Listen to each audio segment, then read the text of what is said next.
Ladies and gentlemen, my name is Dr. John Belkowitz. Here to talk to you today. We're going to do some Q&A from our folks online. A lot of ahs and ums. Have a little bit of a sinus infection, so. And so we got a question from our fans, our subscribers. This is from Baha Solomon. Amazing, awesome name. Thank you for the question. And it goes back to our videos on pumping concrete. And Baha says, ding!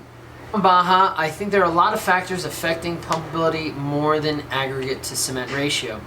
Like aggregate, size, shape, structure, or surface texture, using admixtures, method of transportation, and temperature. Baha, I totally agree with you, and I guess this could be considered part two. Part two. That'll be four. Part two of the pumping video. I'm going to take each one of these things that Baha asks or mentions. Like I said, I agree with everything he said. The last video, what we covered is aggregate to paste content, and you're really looking at creating you're trying to move that slug of concrete throughout not only the pump but the twists and turns. And remember, throughout the turns, not twists really, that would be awesome, but throughout the turn there's going to be an expansion of the air bubble, and then as you come out of the turn there's going to be a collapsing of the air bubble, if you will. But let's get into Baha's thing. So he said aggregate type and content. So content, we've really already talked about, that was the first video, but he goes more into, the aggregate size, shape, and surface texture, which, ding, here's some B-roll of different aggregates that allude to Baha's points. So here in the western US, we've got a whole slew of different types of aggregates. I mean, forget hard and soft aggregates. We've got river rock and we've got crushed rock. We've got different grades, different sizes, and then different, as Baha put it, surface textures. Yeah, surface textures, and then there's also the dirtiness of the aggregate too. So when it comes to a more angular rock, crushed rock, a limestone, you're going to need a lot more paste to create not only the workability that you want, but also that paste to act as lubricant to get that slug through. When it comes to a crushed aggregate like the limestone that you see, it usually monopolizes paste, especially at the surface area, even if there's fines, because all intents and purposes that is a manufactured product. We're taking it out of a mountain and crushing it and grading it.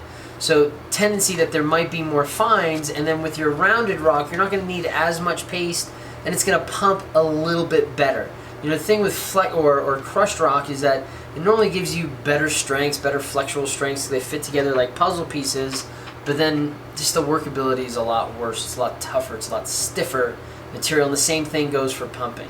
So it is going to be a little bit more difficult. Now, the aggregate type, we can still create concrete having a very fine gradation. As you see, there's also two aggregates there that are still both river rock. One of them has a very gap graded look to it, that it's primarily bigger size rock, and then the other one has a nice gradation of all the way down to 3/8 and maybe even smaller than that. And with those aggregates, when we can normally create a concrete, that finer gradation, that well graded mix with a lot less paste in it. But bear in mind, if you're going up to a high level, going long distances with pumps, you kind of need that paste to stick around. If you don't have a lot of paste to begin with in those optimized mixes that have a higher or lower porosity index, which means needs less paste to be more fluid, then you don't have a lot of paste that can stick around as it goes through those bends in the different pumps. So I guess the last bit of aggregate I have is a squeegee, which is a really fine aggregate. So it still was a river rock, but then we crushed it up a little bit more to make it a little bit finer.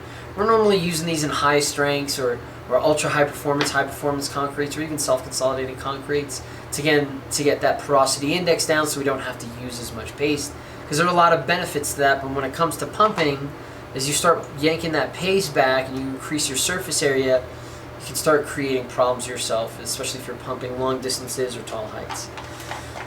Okay, so the next thing that Baja mentions is admixtures, and I would totally agree. I mean, that we can go down the rabbit's hole with all these different types of admixtures that have been coming out lately, have been out for the last decade or so. But I wanted to focus on four. So water reducers, I love water reducers. You know, normals, mid-ranges, high-range water reducers are all great, especially for pumping, especially if we want to make a high-strength mix.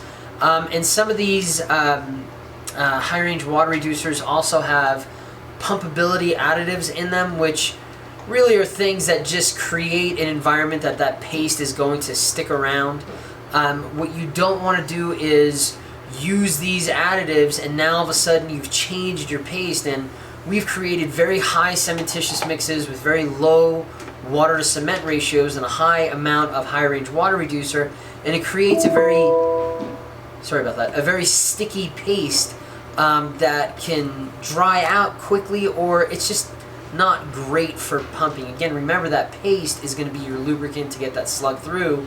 If your paste is too sticky, it can definitely cause problems for pumping.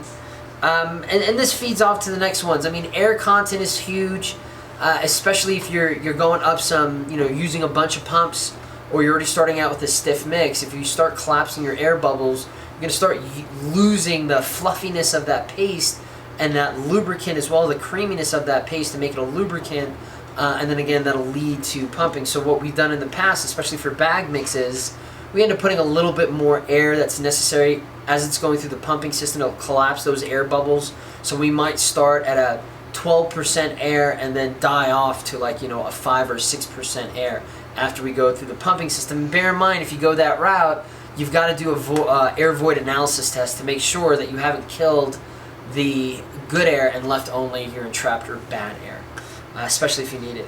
The last two admixtures were accelerators and hydration stabilizers. Accelerators are used to normally accelerate the critical path of construction on a job site.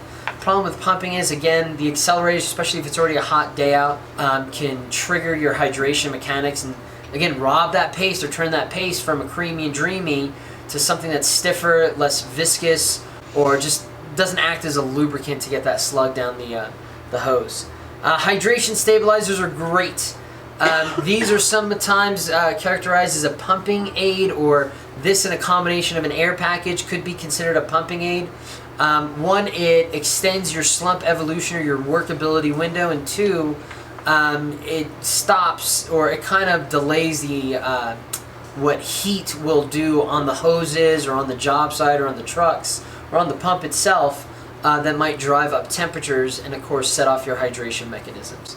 So it's not only controlling just the chemistry, but the effect of the ambient environment on the chemistry of the concrete. And of course, it all goes back to the type of paste that you have to act as that lubricant. Okay, so method of transportation, Baja, I gotta admit, I really didn't understand this one. I mean, normally when we're going to a job site, we're transporting in a truck. So, I mean, I guess you could pump it to one location, bucket it, and then bring that bucket to a pump, and multiple pumps. If you've got multiple pumps, that might be an issue. Or if for method of transportation, I guess the direction you could take it in is, taking the trucks from point A to point B. If there are certain times of the day where there's a high traffic content, you go from a Class C to a Class A traffic, and your trucks don't get to the job site, in 20 minutes they get to the job site, in an hour and a half, all of a sudden you've changed up your mix. And again, it goes back to what's going on with your paste content. And normally if you got a lot more traffic, you're losing that creamy and dreaminess of that paste that's going to act as that lubricant. So I was guessing that's what it was, that you want to make sure either you're planning for that with hydration stabilizers or pumping aids, or you're just transporting mixes at a time where you don't have traffic, like early in the morning or late in the evening, and doing your work then, which has been done many times before. Okay, the last one that you mentioned was temperature, and temperature is key, especially when we talk about hot temperatures. If we're looking at cold times of year, again, not as much of a problem because it's normally putting the mix to sleep. Those colder temperatures, and again, that extends our slump life and our workability, which if you didn't plan for it and you planned for some type of heat to, there was a mix I had here in Colorado, and I planned it to be 70 to 80 degrees, which it was when the mix was batched. But as that mix started going into started being released into the truck, these clouds came in, it started sleeting out, the temperature dropped to like 30 to 40 degrees. So because I planned for a 70 to 80 degree day and it turned into a 30 to 40 degree day, my mix never got through the initial and final set times that I had wanted them to, and it acted totally different because of that drastic change in temperature. So temperatures always have to be taken into account. When it comes to pumpability of mixes, it's normally those hotter temperatures, and again, I said it before, it's that heat of cement hydration. If you increase the heat, you're increasing the activation energy, and concrete only needs a certain activation energy. Cough on the truth. If you're increasing that activation energy, you're starting to go through a premature hydration mechanism, and that's starting to consume water for those hydration kinetics, and to develop those phases of cement hydration that gives the backbone of strength. In doing so, it's going to change that creamy, dreamy paste to a paste that's a little bit stiffer and hard to work with. And again, that leads to issues with pumpability, or workability, and then pumpability. So yeah, using a hydration stabilizer in your hotter times of the year is great to combat that. Sometimes even put a little bit of air in there too, to combat that, collapsing of the air bubbles, or just dying off of air in the heat. And then in the colder temperatures, the colder time of years, accelerators would be good too, just to make sure that you're at those times of sets that you want it to be. But again, that's not normally a big problem. So yeah, and then the other thing is, if let's say you have a pump and your mix is getting hot and your mix is getting stiffer, what that could actually do is heat up your pump, which actually makes your mix hotter and stiffer. This just sounds too sexual, so not meaning it to, but anyway, it becomes a vicious cycle that can almost seize up your pump if your mix gets too hot and too stiff. So there's a much better way of saying that, but that's the technical jargon.